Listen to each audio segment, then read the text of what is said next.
looking forward to it. There's been a lot of talk about the time of this game and all that kind of stuff. I'm getting emails and letters. Lord, I don't have nothing to do with that stuff. My job is to get the football team ready to play, whether it's at 9 o'clock or 9 p.m., at 9 a.m. or 9 p.m. It really, you know what, that's my job. If I could just pick what I want, I'd pick it to everybody be happy. But, I don't get that luxury. So let's quit quacking like a bunch of ducks and whining and complaining, and let's get ready to rock the valley. It don't matter.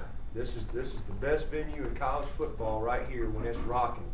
And my thing is let's everybody get up. Let's get excited about playing some football. I mean, we all probably played ball as a kid.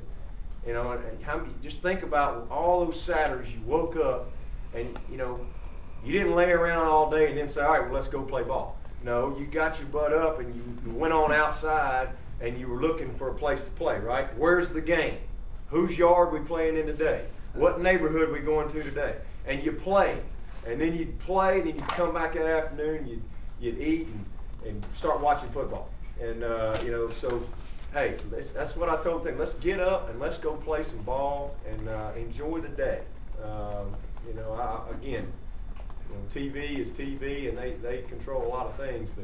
But let's have great fan support. I hope everybody will come out and, man, let's paint that stadium in orange. I think there's only going to be about 1,500 from Miami come this way, so we need to welcome them in good fashion, and let's get that valley rocking. Let's be early. Let's be loud.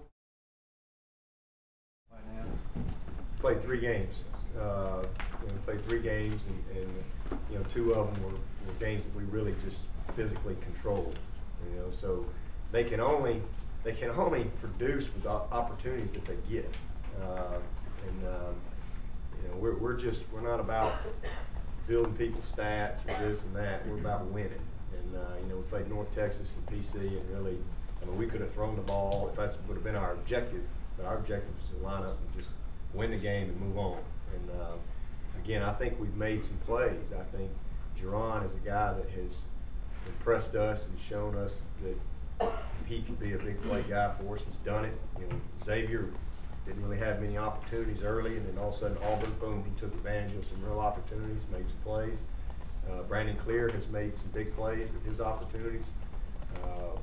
Bryce McNeil, I think, can be a special player, and he's another guy that has shown some flashes. He's made a couple of big plays for us.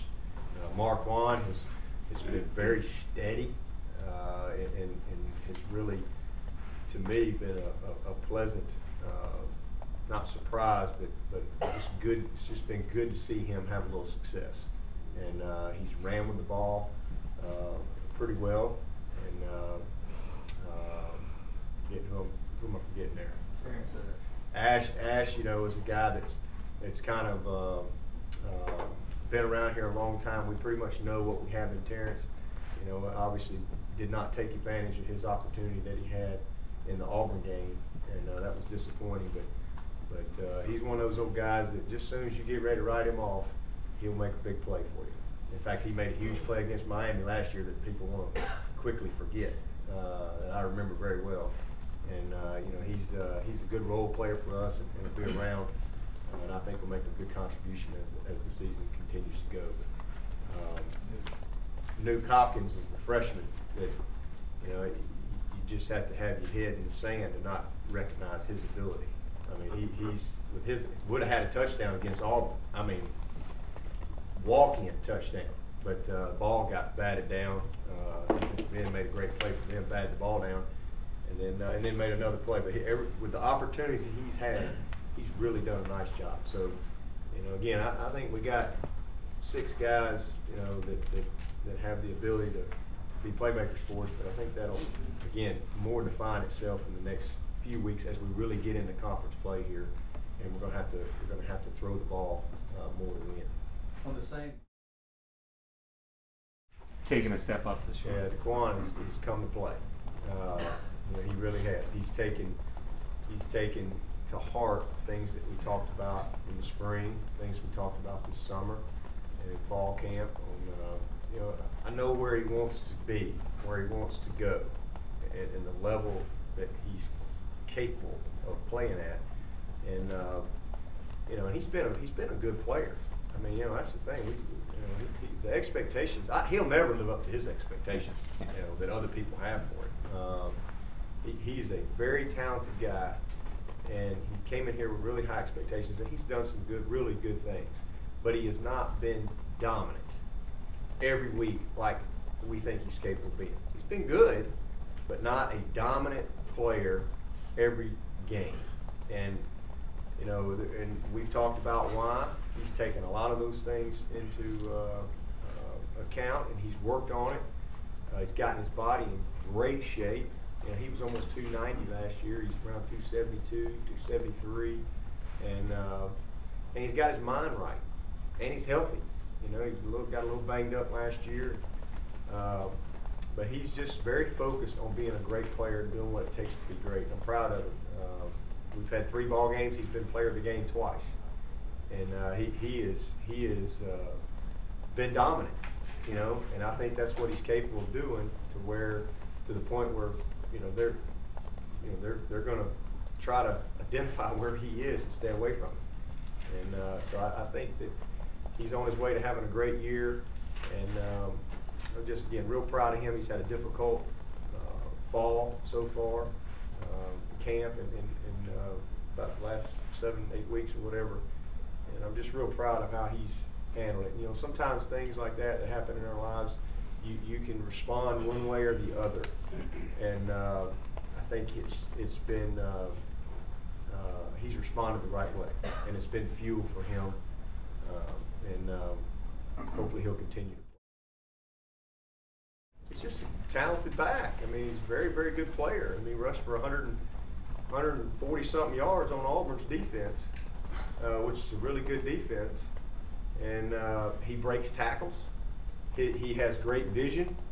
You know, one of the things too about Andre, he played in the zone system scheme his whole high school career. So, you know, when we got him, it was like his 5th year of this system. They ran this system, so most of what we do in high school from a zone standpoint, and he can see it, he can smell it, and then he has the ability to redirect without slowing down. I mean, he never slows down. He just kind of glides, and then he's physical enough to where he breaks tackles. I mean, you look at him and not think that he would be as physical a runner, but he is a downhill runner that can redirect and change direction going full speed, and that's a difficult combination. You know, he's got speed to go with it, and a tough guy, loves it. You know, he loves it. You just keep getting it to him, and you know, Jamie's the same way. So I mean, we got a good combination with those guys. But he's one of those guys that I think will always have a high yards per carry. Is that his best attribute? Is his vision, I guess, on what you're saying? Oh yeah, no question.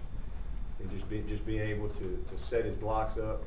You know, he's very disciplined with his running.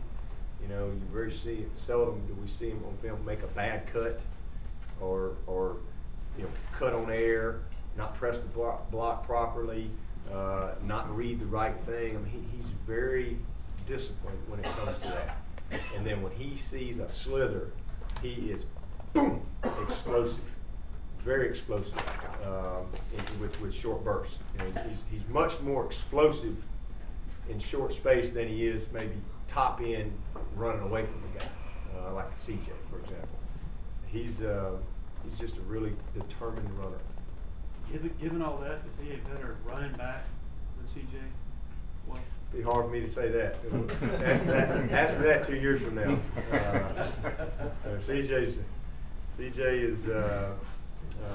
yeah, I would say at this stage he's a better running back. His sophomore year, he's a better pure running back. CJ, like Jamie, played in the wing T. You talking about completely different universes, and CJ had a lot to learn when he came here trying to learn how to be a true tailback. He had a lot to learn. You know, sometimes he was too fast. You know, he didn't understand a lot of times as far as what he was trying to set up, what he was looking at. bounce everything, or a lot of times he'd stop his feet in the hole, and all kind of things that he had to really learn and grow into. And same thing with Jamie. And but when it was all said and done, I think we had a pretty good finished product, CJ's built. But as a sophomore, as far as just a true running back, I would say, yeah, he's a better sophomore running back, pure running back, understanding what he's being asked to do. But I don't know if we'll ever have another one like at 28.